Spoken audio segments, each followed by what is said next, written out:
오래전에 역사를 연구하다가 우리 역사 속에서, 세계 역사 속에서 중요한 때가 언제냐면 대항해 시대가 시작됐을 때입니다. 그때는 유럽이 지중해를 중심으로만 있었던 그런 시대. 그런데 대서양으로 가게 되고, 그리고 아메리카 대륙을 발견하게 되고, 그래서 그때를 기점으로 역사는 이렇게 얘기합니다. 대항해가 시작되었다고. 그런데 역사 읽다가 의문이 들은 것이 이거였었어요. 대항해 시작된 이유가 뭐냐면 향신료, 특별히 후추 때문에 그렇게 됐다. 역사는 이렇게 이어지죠. 이제 인도로부터 향신료, 후추 이런 것들이 아랍 세계를 통해 가지고서 베네치아, 그래서 베네치아 상인들이 돈을 많이 벌었고요. 이러면서 유럽으로 흘러 들어간 거예요. 그것이 유럽의 대륙을 관통하면서 또 이제 지금의 스페인 이런 데까지 가서 향신료가 보급이 된 겁니다. 그런데 아랍 세계가 닫혀지기 시작하면서 향신료가 수입을 해야 되는데 그것이 하는 루트가 없어져 버리니까 후추 1kg이 금 1kg과 같은 가격이 되고, 또 그것도 구하기 힘들게 되고, 그러다 보니까 우리가 그럼 인도로 직접 가보자, 바닷길로 해서 가보자 해서, 이제 여러분이 아시는 대로 콜럼버스가 아메리카 대륙을 발견했지만은 사실은 인도 가려다가 거기로 간 거 아닙니까? 그래서 거기에서 만난 사람들을 자기가 이름을 붙였는데 그 사람들을 인도 사람인지 알고 인디언이라고 한 거죠. 그렇죠? 인디언들. 그것이 1492년에 이제 아메리카 대륙을 역사는 발견했다고 이야기를 하는데요. 그 후에 포르투갈 사람 그 바스코 다 가마라는 사람이 결국은 인도를 발견하게 됩니다. 바로 6년 후의 일입니다. 그 향신료를 가져옵니다. 그리고 그것 때문에 돈을 무지하게 많이 벌게 됐어요. 그래서 그때서부터 이제 대항해가 시작이 된 거예요. 근데 그 이유는 뭐라고요? 향신료 때문에. 이해가 안 갔어요. 무슨 후추 없으면 어떻다고, 왜 그게 그렇게 비싸고 그럴까? 그러다가 제가 이제 여러 나라를 제가 경험을 하면서 느낀 게 뭐냐면, 대한민국의 음식을 쫓아올 수 있는 나라는 아무 데도 없다. 우리나라는요, 후추가 없어도요, 개운하게 음식을 잘 먹을 수 있는 음식 문화예요. 그런데 미국이나 지금 유럽이나 다 가보면은요, 그냥 고기를 구워가지고 그냥 소금에다 먹으니까요, 이게 느끼하고 맹맹하니까 후추가 없으면 맛이 없는 거예요. 그렇죠? 그러니까 후추를 꼭 치는 거죠. 우리는 너무 개운하게 음식을 먹기 때문에 우리는 후추가 필요 없어요. 그리고 우리는 너무 개운하게 먹기 때문에 다른 나라에 가면 어쩌면 여행을 하면서 자기네 나라 음식을 가져다니는 유일한 민족이, 제가 보면 고추장이라도 가져가려고 합니다. 우리나라는요. 왜냐하면 그만큼 그걸 먹어야지 개운하니까요. 우리나라는 후추 없이도 개운하게, 느끼하지 않게 먹는 음식을 가지고 있어요. 특별히 우리나라는요, 발효 음식이 발전되어 있잖아요. 우리나라처럼 발효 음식이 발전되어 있는 나라는 없습니다. 제가요, 처음, 저는 원래 충청북도니까 바다가 없는 데서 태어났죠. 근데 충청북도니까요. 근데요, 처음 제가 광주에서 올라온 홍어 삭힌 홍어회를 먹는데요, 저는 그날을 잊을 수가 없어요. 이렇게 맛있는 음식이 있을까?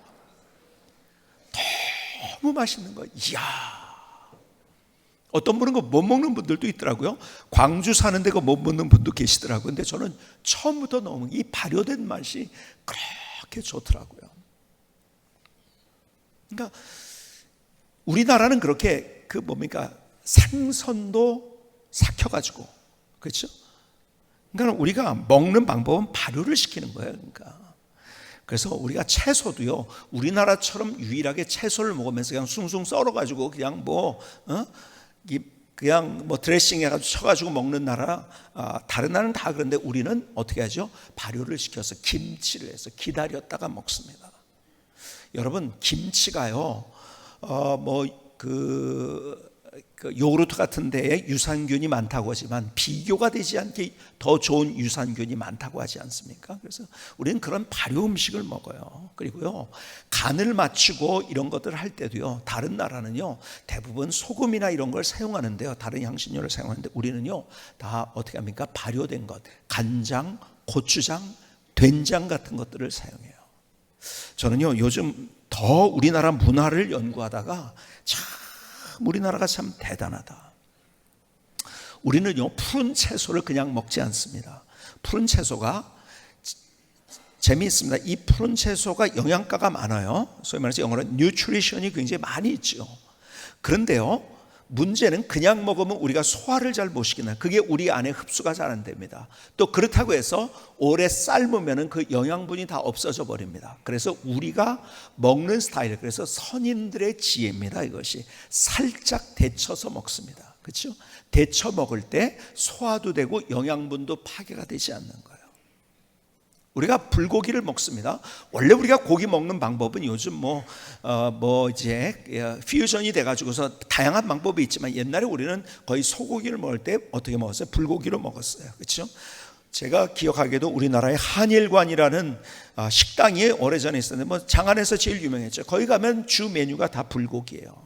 그리고 스테이크로 같이 이렇게 해가지고 이렇게 그렇게 구워 먹는 거, 등심 같은 거 바로 먹는 거 옛날에 없었어요. 다 불고기로 먹었어요. 불고기를 왜 그러냐? 살짝 달짝지근하게 해서 먹습니다. 왜 그런지 아세요? 우리나라 사람들이요 단맛이 맞습니다. 소화가 잘 되는 거고요. 반면에 서양 사람들은, 서양 체질은 신맛이 맞습니다.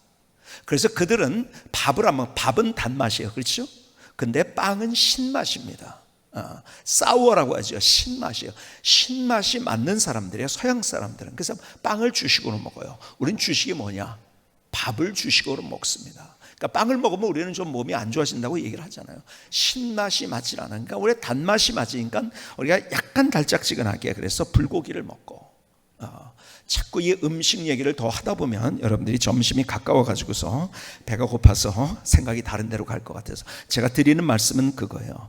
우리의 윗세대들의 그 지혜가 얼마나 대단한가. 특별히 우리나라는 독특한 그런 문화를 가지고 있는데요, 참 윗세대들의 지혜가 대단해요. 그런데 이 시대는 또 어떤 시대인지 아세요? 여러분, 우리의 윗시대가 대단히 지혜롭지만, 그러나 이 시대 젊을수록 어떤 생각을 갖냐? 내 지혜가 더 대단하다고 생각하는, 그렇게 아우성치는 시대를 우리가 살아가고 있어요. 내가 보니까요, 엄마 아빠 너무 고리타분해. 아빠 너무 고리타분해. 휴대폰도 잘 못, 컴퓨터도 잘 못. 야 이거 어떡하냐? 다 자기한테 물어봐. 요즘 뭘 하려고 하면은. 그러니까는 부모님 고리타분해. 나보다 한 수가 낮아. 여러분, 그것처럼 얕은 생각은 없어요. 너무 얕은 생각이에요. 여러분, 그러나 그 부모님들이 살아온 세월 속에 가지고 있는, 그리고 우리의 선조들의, 선인들의 지혜와 더불어서 우리의 부모님들이 가지고 있는 지혜는 그 얕은 지식과 비교할 수 없는 아주 대단한 거예요. 자, 그런데 보세요. 제가 여러분들에게 지난주에 말씀을 같이 나눈 게 뭐냐? 지난주에 말씀 나눈 게 하나님이 우리의 아버지라는 사실. 그런데 아버지라는 얘기를 할 때 우리 젊은 사람들은 요즘 특별히 더 아버지는 고리타분해. 나보다 몰라. 이런 생각을 갖기 때문에 하나님이 아버지가 된다는 사실에 대해서 정말 기가 막힌 하나님의 우리를 향한 말씀에도 불구하고 우리 안에 그렇게 다가오지 않는다는 것이 우리의 문제인 거예요. 여러분, 우리의 윗세대들이 우리가 가진 지혜보다 더 많은 지혜를 가지고 있어요. 그럼에도 불구하고 요즘 발명된 어떤 것들 때문에, 그리고 이 시대 사람들이 살아가는 그 방법대로 따라가다가 아버지는 나보다 한 수 나죠? 아니면은 나보다 좀 이렇게 뭔가 고리타분해. 그리고 아버지는 몰라서 나한테 늘 물어. 그러니까는 여러분, 하나님의 아버지가 된다는 개념이 젊을수록 그것이 우리의 마음속에 그렇게 와닿지 않는다는 것이 참 문제인 거예요. 자, 더 나가서 잘 보세요. 아버지 없이 자란 사람들이 있어요. 예를 들자면 부모님이 어렸을 때 아버지가 돌아가셨어요.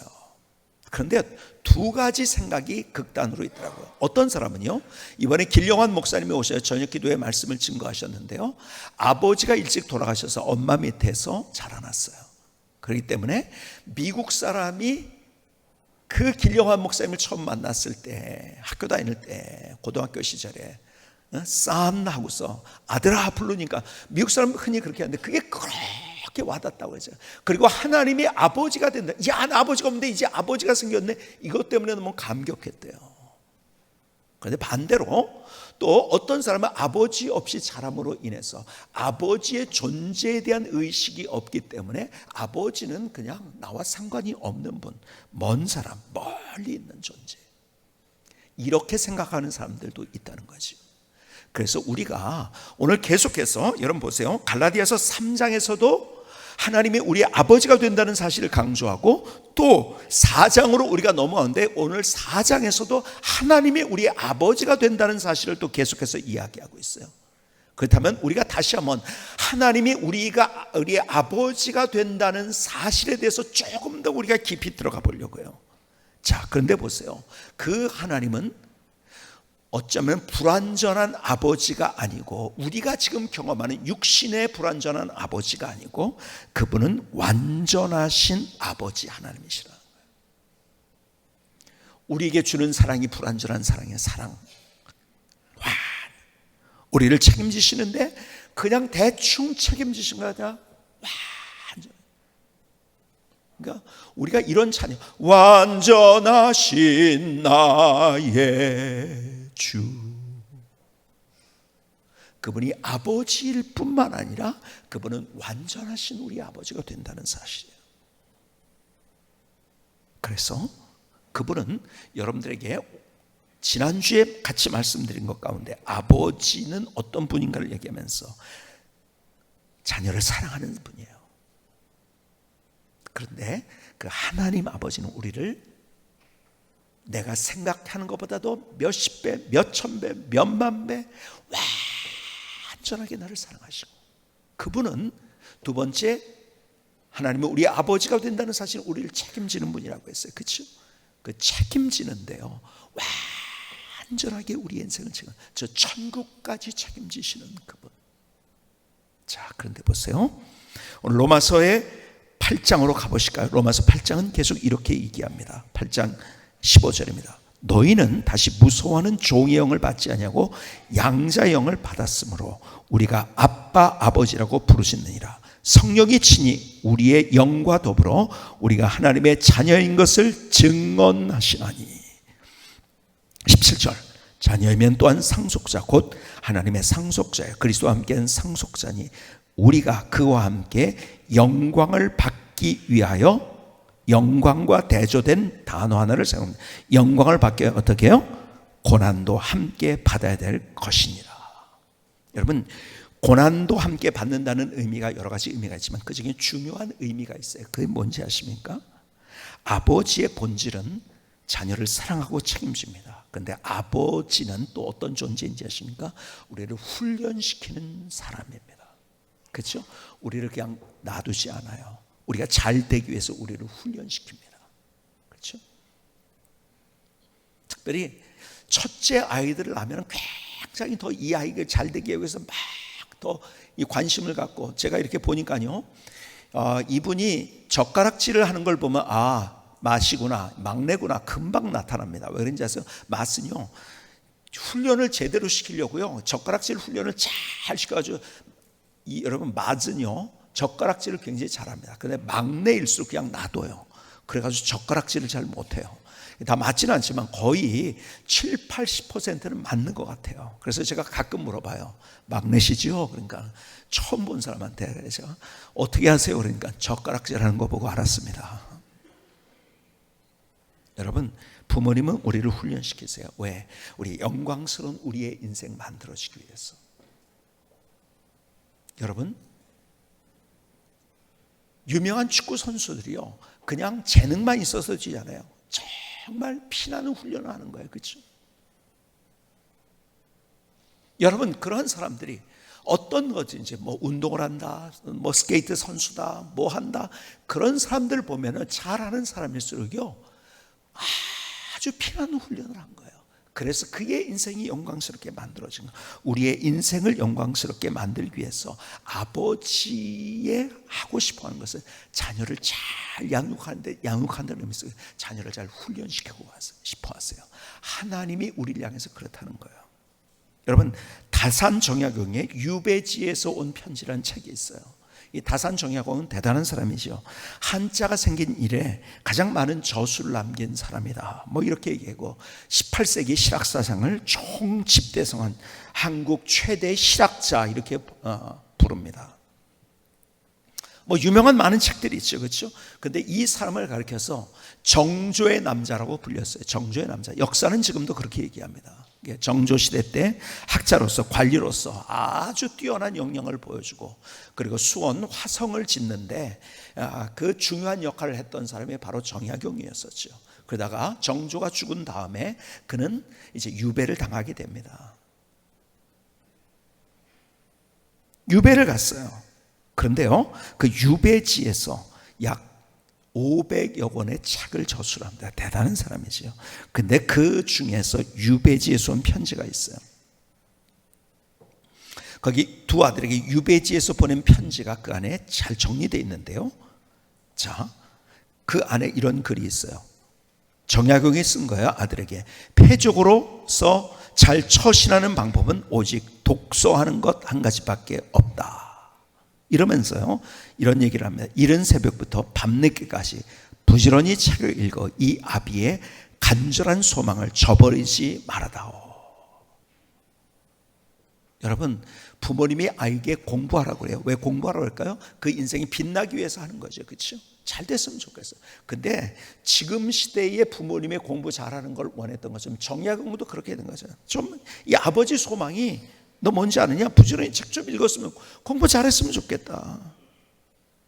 그러면서 계속 이런 얘기를 합니다. 그 책에 보면 역사책을 읽고 자신의 견해를 몇 번이나 지었느냐? 내가 지금까지 너희들 공부에 대해서 글과 편지로 수없이 권했는데도 너희는 아직 경전이나 이야기에 관해 하나도 질문을 하지 않으니 어찌된 셈이냐? 내 말을 무시한단 말이냐? 그러니까 격양된 말로 지금 막 아들에게. 그래 나중에는 어떤 편지를 쓰냐면, 안 되겠다, 너 나 있는 대로 와라. 한양에 있던 아들에게, 너 나한테 와가지고 좀 나한테 좀 개인 교습을 받을까, 나한테 와라, 막 그러고서. 여기에 보면은요, 자녀를 걱정하면서 배움에서 성숙되기를 바라는 아버지 정약용의 마음이 아주 고스란히 담겨져 있어요. 여러분, 부모님의 중요한 의미가 있다고 한다면 자녀들을 잘 배우게 하고 잘 훈련시키는 거예요. 그렇죠? 하나님의 의도는 바로 이거죠. 여러분, 자녀가 됐지만은요, 우리가 자녀가 됐지만 우리 죄의 종로로 타던 우리이기 때문에 우리 안에 뭐가 있는지 아세요? 죄의 종로로 타던 근성이 있어요. 그래서 그것을 습관을 바꾸기 위해서는 계속 반복적으로. 아이가 태어났을 때 보세요. 여러분, 한 단어를 하기 위해서 아빠란 단어, 엄마란 단어 하나도요, 그 하나를 위해서 수천 번, 수만 번 부모님이 해주는 거예요. 그렇죠? 아이들이 잘 못해요. 제가 손자가 셋이 있어요. 근데 애들 어렸을 때 말을 하기 시작했어요. 할아버지 못해요. 할아버지 못해요. 그러니까는 여기서부터 시작합니다. 단계에서부터 시작해요. 단계가 있어요. 그러니까 여러분들, 하나님은 우리를 훈련시킬 때 단계가 있어요. 할아버지 못하니까 어떻게 하죠? 하부지 그렇게 만들어요. 하부지도 못해요. 하비 그래요. 그렇죠? 그러다가 하부지, 할아버지, 그렇죠? 잘 안 되니까 단계를 거쳐가면서 계속 여러분들이 한 문장을 만드는데, 한 단어를 가르치는데 그것이 부모 입장에서 보면 수없이 반복하면서 그걸 가르치는 거예요. 그렇죠? 여러분, 우리가 하는 언어들은요, 그렇게 가르쳐가지고 반복적으로 가르쳐서 한, 나도 모르게 반복적으로 해서 배운 결과물인 거예요. 그렇죠?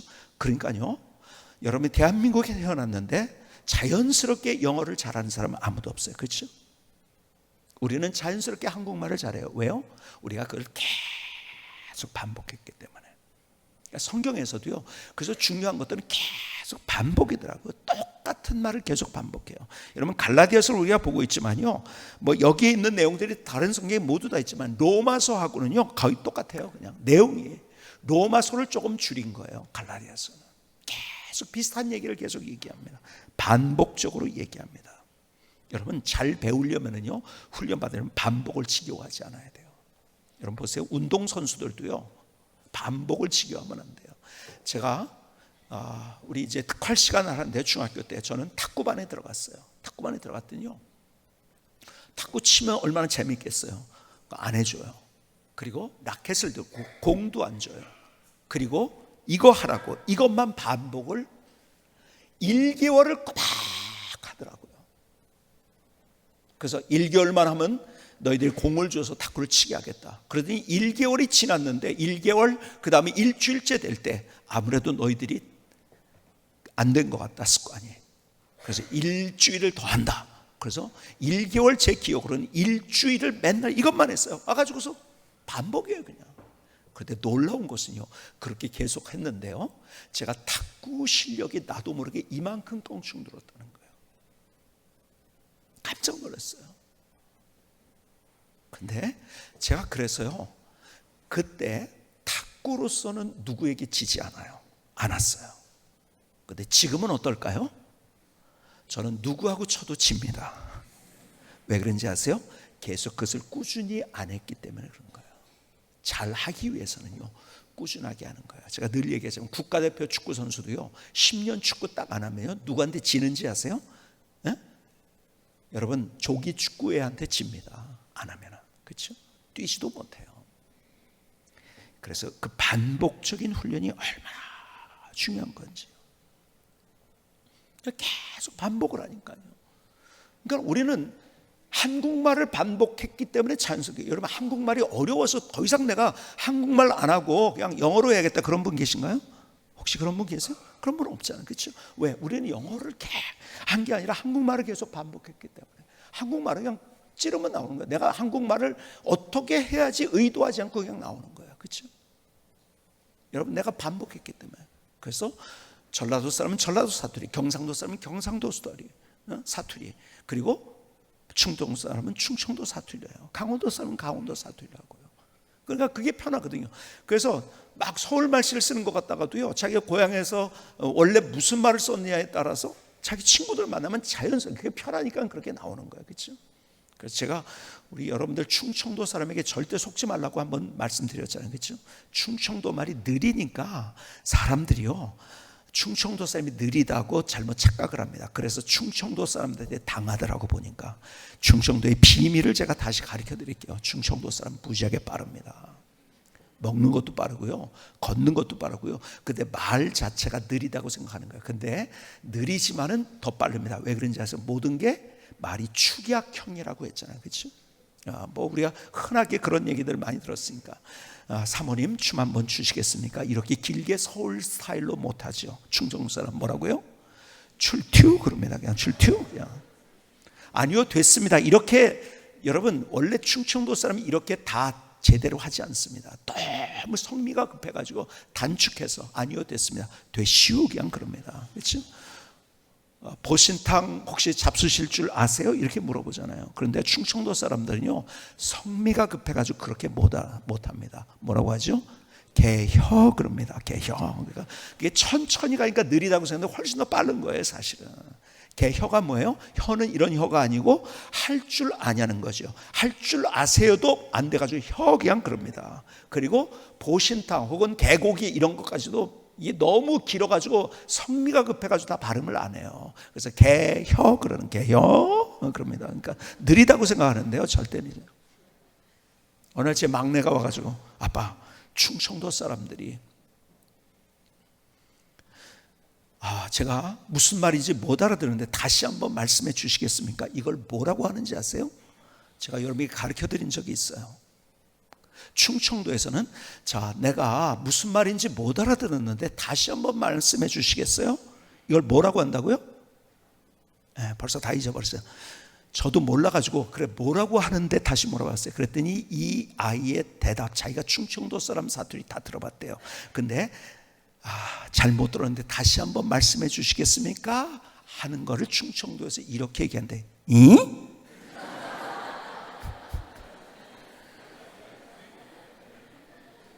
충청도 사람만이 알아요. 그러니까 충청도에 속지 마세요, 여러분들은. 그렇게 길게 못해요. 그러니까 말이 늘어지는 것 같아서 느리다고 생각하는데요, 그러다가 충청도 사람한테 당합니다. 근데 그런 모든 것들이 나도 모르게 내가 계속 반복으로 해왔던 거예요. 그러니까 그게 자연스러운 거예요. 그렇죠? 그러니까 하나님께서 죄의 종로를 타던 게 자연스러웠던 우리들을 하나님의 자녀답게 사는 것, 거지 같은 근성을 가지고 있었어요. 그런데 우리를 데려다가, 진짜 소망이 없는 우리 데려다가 뭘로? 양자로 삼으신 거, 어덥션한 거예요. 그러니까 너 내 자녀답게 살아야 돼. 그래서 계속 말투 고쳐야 돼. 그래서 말투부터 고치시는 거예요. 너 이거 이렇게 해야 돼. 저거 해서 계속 훈련을 시키는 거예요. 하나님은요, 하나님의 자녀답게 멋진 인생을 살게 하기 위해서 우리가 옛날에 가졌던 거지 근성 습관을 버리고 종되었던 우리의 생각을 버리고 하나님의 자녀답게 살아갈 수 있도록 우리를 훈련시키십니다. 근데 어떨 때는요, 그것이 혹독합니다. 그래서 고통스러울 때가 있다는 걸 오늘 본문에 하는 얘기가, 오늘 성경에 하는 얘기가. 그래서 신명기에 보면은요, 하나님이 우리를 어떻게 하는가를 비유하면서 독수리에 비유를 합니다. 독수리가 어떻게 자기의 새끼를 훈련시키는가. 둥지에서 안전한 곳에 있던 그 새끼를요, 날지도 못해요. 그런데 둥지에서 밀쳐냅니다. 파닥거리면서 그냥 팍 밀쳐내요. 절벽에서 떨어지게 합니다. 떨어지게 하려고 밀쳐냅니까? 아니에요. 나는 훈련을 하기 위해서 그렇게 한 거예요. 그러니까 막 자기도 모르게 막 바닥에 날개를 지어가지고, 그러나 잘 못 날니까 결국 추락을 할 때, 추락하기 바로 직전에 어미새가 탁 내려서 받아가지고 다시 올라갑니다. 그리고 먹을 것도 주고 또 어떻게 하다가 또 다시 또 팍 떨어뜨립니다. 이렇게 훈련을 시켜서 창공을 나는 독수리, 멋진 독수리로 어미가 훈련을 시키는 거예요. 여러분, 하나님이 우리를 그렇게 훈련시키시기를 원하신다는 거예요. 그러니까 성경에 보면 모든 하나님의 사람들 다 훈련을 시키셨어요. 아브라함도, 요셉도, 모세도, 다윗도 그렇죠. 근데 보니까요, 하나님께서 훈련시키실 때 제일 많이 한 것이 뭐냐면 광야로 밀어넣으셨어요. 여러분 보세요. 다윗도 그랬고 모세도 그랬고, 모세는 특별히 어땠습니까? 그가 이집트에서 나일강의 삼각주라고 하잖아요. 그렇죠? 그래서 이집트 문명이 발전한 거예요. 농경사회였었어요. 자기 노력으로 하면은 충분히 그래도 먹고 살 수 있는, 그래서 자기 노력을 강조하고 있었던 문화 속에서 그를 어디로 몰아내십니까? 광야, 사람이 없는 곳, 개간할 수 없는 그곳, 자기 노력으로 안 되는 그곳. 그래서 어디만 바라보게 하셔요? 하늘만 바라보게 하셔요. 하나님만 바라보게 하신 거예요. 때로는 광야와 사막으로 우리를 몰아내요. 그래서 내 노력이 아니라는 것을 가르쳐주고, 너희가 네 힘으로 그렇게 혼자서 그렇게 하지 않고 나를 바라볼 때 나의 은혜를 통해서 네가 어떻게 되는지를 경험해라. 계속 훈련한 거예요. 그렇죠? 독수리처럼 훈련시키기도 하고 광야로 내보내서 훈련시키기도 하고. 우리를 훈련시키세요. 그런데요, 중요한 것이 이거예요. 그런데 오늘 본문의 갈라디아서 4장 6절에 너희가 아들임으로 하나님이 그 아들의 영을 우리 마음 가운데 보내사 아빠 아버지라 부르게 하셨느냐. 아빠 아버지가 뭘까요? 아빠 아버지라는 것은 이 그림이 그려지십니까? 아빠, 그러니까 아버지 하고서 있을 때 멀리 있는 거야. 아빠 하면은 달려가는 아이의 모습, 그렇죠? 무릎에 안기는 아이의 모습, 아버지의 품에 달려드는 아이의 모습. 여러분, 하나님이 나를 그렇게 훈련시키고 혹독하게 때로는 할 때가 있다 할지라도 그 품에 달려올 때 다시 그 혹독함 속에서 나를 붙잡아 주시고 나를 인도해 주시고, 내가 그렇게 그 모든 것들을 견딜 수 있는 힘을 주시고 능력을 주시는 그분. 그래서 우리가 언제나 우리를 훈련시키시고 때로는 우리가 잘 되기 위해서 고통스러운 사건 속으로 우리를 들어가게 한다 할지라도 언제나 주님의 품에 달려들어서 그 무릎 위에 올라가서 아빠 하면서 가는 아이처럼 그렇게 가는 우리의 삶. 우리는 인생을 살아가면서 앞서 말씀드린 것처럼 광야와 사막 같은 그런 인생을 살아갑니다. 사막에 홀로서 같은 외로움 가운데 어찌할 바를 모르는 그런 상황이 우리를 힘들게 할 때도 있어요. 비바람과 파도 속에서 어찌할 줄 모르는 그러한 상황들. 야, 이 비를, 이 바람을 내가 어떻게 피한단 말이냐. 그 눈보라 속에서 너무 힘들어하는 살을 에이는 것 같은 그런 바람이 불면서 눈보라가 칠 때, 야, 왜 내가 이런 일을 만나야 되는가.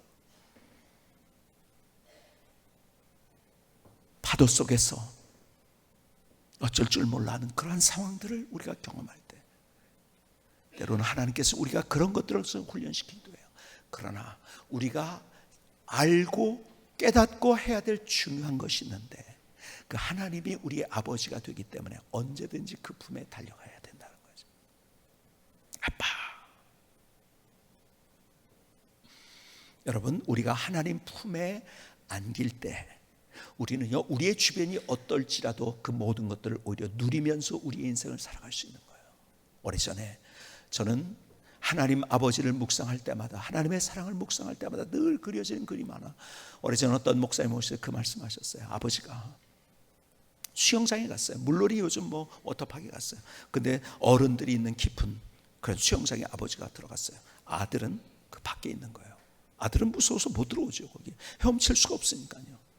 근데 아빠가 이렇게 얘기합니다. 야, 아빠가 받을 테니까 일로 뛰어. 여러분, 그 아이가 아빠가 진짜 나를 받을까? 아니야, 아버지가 나를 안 받고서 싹 피하겠지? 그래서 내가 꼬르륵 물 먹다가 죽겠지? 그럼 어떻게 되죠? 못 뛰는 거죠. 그렇죠? 여러분, 아버지를 믿지 못하면 그냥 밖에서만 구경하는 거예요. 그렇죠? 그래서 그 재미있는 물을 경험하고 누릴 수가 없는 거예요. 그런데 아버지한테 딱 뛰면은요, 여러분, 나 혼자서는 안 되죠. 그렇죠? 근데 나 혼자서는 안 되는 그곳에서 아버지가 나를 붙잡아 주기 때문에 그 물을 누리고, 물을 통해서 기쁨이 뭔지 행복이 뭔지 그것을 경험할 수 있게 되는 거예요. 우리 인생 똑같이 그렇다는 거예요. 여러분, 아버지가 그런 아이들하고 놀 때 그런 거 잘하잖아요. 뭐 내 책상 위에 올라가고, 자, 이리로 뛰어. 그런데 아버지가 진짜 나를 받아줄까? 그리고 속으로 이런 생각하는 아이가 있을까요? 아유, 진짜 우리 아버지인가? 아니, 또 아버지는 분명히 피해가지고 나 다치게 할 거야. 거기서 코가 깨지고, 응? 다치게 할 거야. 그런 생각하지 않고 아이는 아버지에게로 그냥 뛰어드는 거예요. 왜? 아빠기 때문에. 그러니까 아빠 아버지라는 이미지 속에 그게 있는 거야. 그럼 아빠가 딱 잡습니다. 그러니까 애가 또 너무 재밌는 거야. 이야, 그냥 자기 혼자 떨어지면 거기서 죽는 건데요. 예를 들어서 다치는 건데요. 아빠가 나를 잡아준단 말이에요. 너무 재밌는 거예요. 더 높이 올라가려고 계속. 여러분, 우리가 하나님을 향한 이미지가 바로 이 이미지가 돼요. 왜? 그분은 우리의 아버지라는 거예요. 그냥 멀리 계신 그런 아버지가 아니고, 나와 상관없는 아버지, 어쩌면 나에게 상처를 주고 힘들게 했던 그런 아버지가 아니라 나를 믿어주고, 나를 사랑하고, 나를 보호해주고, 나를 책임지고, 그리고 그 품에 안길 때 언제든지 받아주시는 나의 아버지. 그래서 오늘 본문은 하나님을 그래서 아버지라고 부르게 하셨느니라. 여러분, 멀리 계신 하나님이 아니라는 거예요. 나와 함께 하신 하나님. 그 하나님께 안기는 나의 삶, 거기에서 우리는 우리의 주변에 어떤 것이 있다 할지라도 그것을 누리며 즐길 수 있는 멋진 인생을 우리가 살아갈 수 있어요. 그것이 하나님의 마음이에요. 야, 이거 진짜 알았으면 좋겠다는 하나님의 심장이에요. 내가 너를 그렇게 사랑해. 너 책임질 거야. 너 인도할 거야. 너희 빛난 내일을 바라보면서 너를 또 때로는 훈련시킬 거야. 근데 문제는 이거야. 네가 나한테 안기면 되는 거야. 오늘 아빠 아버지, 하나님이 나의 아빠 아버지라고 말씀하세요. 김승계 선교사님의 찬양을 들으시겠습니다.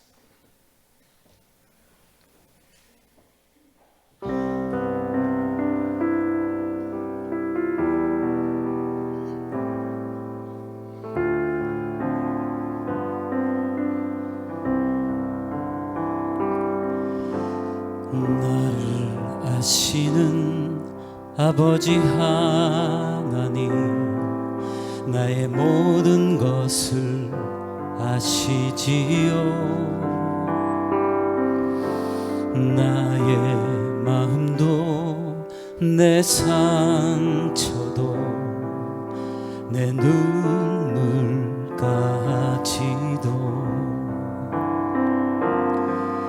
나를 책임지시는 아버지 하나님, 크신 능력으로 함께 하시네. 나를 사랑하시는 아버지 하나님, 나를 훈련시키고 멋진 내일을 보이시네. 아버지 하나님, 나는 하나님의 자녀, 주님 사랑합니다.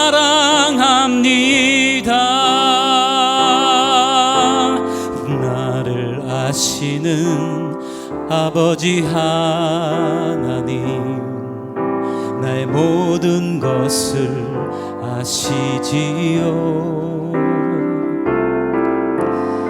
나의 마음도 내 상처도 내 눈물까지도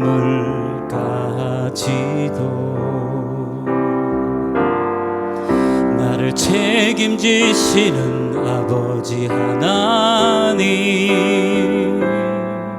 크신 능력으로 함께 하시네.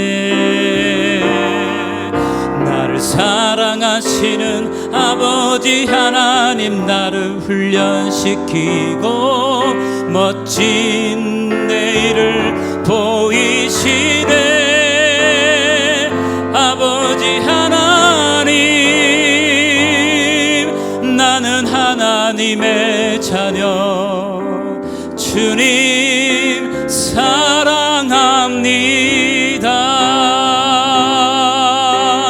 주님 사랑합니다.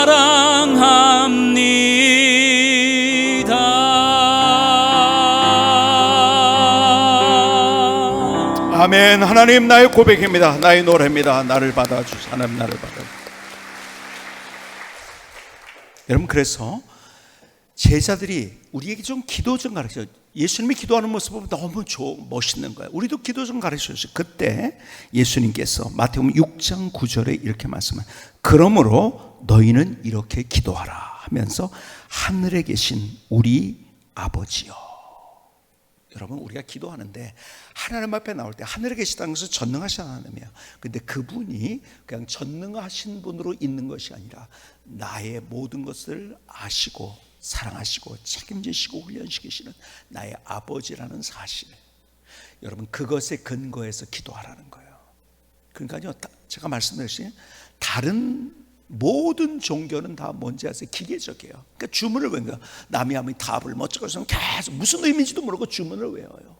그러니까 다른 종교에서 하듯이 주기도문을 하면서 마치 주문을 외우는지 알고 있어요. 그래서 제가 주기도문 할 때마다 빨리 하면 제가 빨리 못하게 하고 천천히 하라고 합니다. 왜? 주문을 외우는 게 아니에요.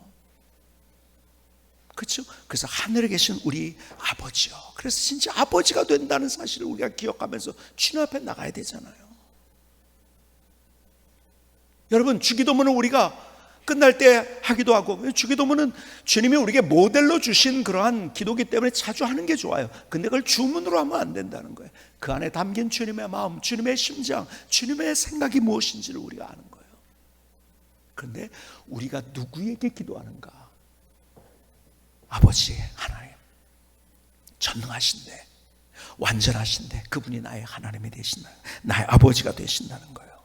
그래서 그분께 우리가 기도한다는 거예요. 이 의식이 있으면요, 우리 기도하면서도요, 우리가 기도가 속에 빠져들 수 있고 주님과의 교제 가운데서 인격적인 만남으로 우리가 주님 앞에 나갈 수 있는, 기계적인 만남이 아니라 하나님이 나의 아버지세요.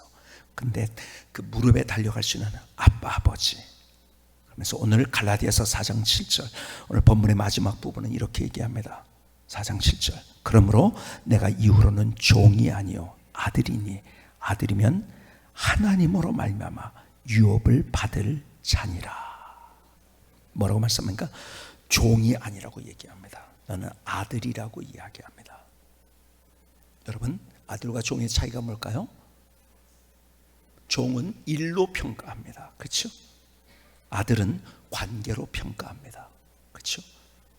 여러분, 아들에게 이렇게 하잖아요. 너 이만큼 일 안 했으니까 너 내 아들 아니야, 그러지 않아요. 얼마나 아버지로 인정하느냐, 그걸로 평가를 하는 거예요. 그렇죠? 관계로 평가하는 거예요. 그렇죠? 근데 종은요, 네가 오늘 얼만큼 했느냐, 일로 평가하는 거예요. 우리의 문제가 이거예요. 신앙생활하면서 우리의 문제가 이거예요. 하나님의 자녀가 됐음에도 불구하고 종같이 살고 있는 거예요. 하나님이 나를 일로 평가하실 거라고. 그러니까 내 노력을 찾고 내가 이래봬도 이 정도 하지 않았냐고. 그래서 서기관과 바리새인 계속 성경에, 제가 보니까 성경의 핵심이 이거더라고요. 너 아들이다, 지금 종이 아니다. 근데 아들로 생각하지 않고 종으로 생각하니까 일로 얘기하려고 그래요. 그러니까 일하면 할수록 어떻게 되는지 아세요? 힘들어요. 피곤해요. 하나님의 일을 할수록 피곤해요. 일로 평가를 받기 위해서. 그리고 화가 납니다. 누구처럼? 지난주에 말씀드린 첫째 아들처럼 분노하는 거예요. 왜 그런지 아세요? 그 첫째 아들도 자기가 아들이라는 의식이 없었어요. 내가 일로서 아버지에게 보여드리려고 했었어요. 여러분, 일로 하나님께 보여드리려고 하지 마세요. 하나님은 계속해서 너 종이 아니야, 아들이야, 아들. 관계로 말씀하시려고요. 내가 얼마나 사랑하는지 알아? 아버지는 제일 기분 좋은 게 뭔지 아세요? 아버지가 진짜 아들이 자기를 진짜 사랑한 것을 알게 됐을 때 그것처럼 기분 좋은, 모든 아버지들, 아버지한테 뭐 선물을 주고 뭐 하는 것보다 더 중요한 것은 아버지가 나를 사랑하시는 걸 알고 아버지 사랑을 깨달았을 때 그게 철이 든 거고요. 그렇죠? 그게 기쁜 거예요. 그래서 우리가 주님 앞에 늘, 제가 말씀드린 것처럼 저는 그래서 시편 18편 1절에 있는 말씀을 다 제 가슴에 담고 고백하려고 해요. 아침에도 저녁에도. 나의 힘이신 여호와여, 내가 주님을 사랑합니다. 여러분, 하나님은 일로서 내가 누군지를 보여주는 것보다 내가 하나님을 얼마나 사랑하는지를 보여드리는 것, 이것을 더 원하고 계세요. 주님께서 우리에게 일을 요구하시는 게 아니라 관계를 요구하세요. 그래서 인격의 하나님, 그 인격 속에 가장 중요한 것, 사랑으로 나에게 다가오신 하나님. 여러분, 그분이 내 삶의 모든 문제, 근원적인 문제까지, 죄의 문제 때문에, 내 스스로 해결할 수 없는 그 문제 때문에 목숨까지 주셨잖아요. 왜 나를 사랑하셨어? 그렇기 때문에 우리의 인생에 살아가는 삶 속에서 우리가 비바람을 만나요. 눈보라를 만납니다. 파도 속에 쓸 줄 몰라는 상황들을 만나요. 광야와 사막 속에서 혼자 외로워서 어쩔 줄 몰라는 그런 상황들을, 아무도 이해할 수 없는 상황 속에서 헤매고 있는 나를 주님이 아시고 보시고 나를 사랑하시고 그 길에 주님이 함께 하셔서 나를 책임지시고, 그리고 아빠 아버지로 달려올 때 내 주변의 상황과 상관없이 그 모든 것들을 누리게 하시고 즐기게 하시는 하나님, 그분이 우리의 아빠 아버지인 거예요.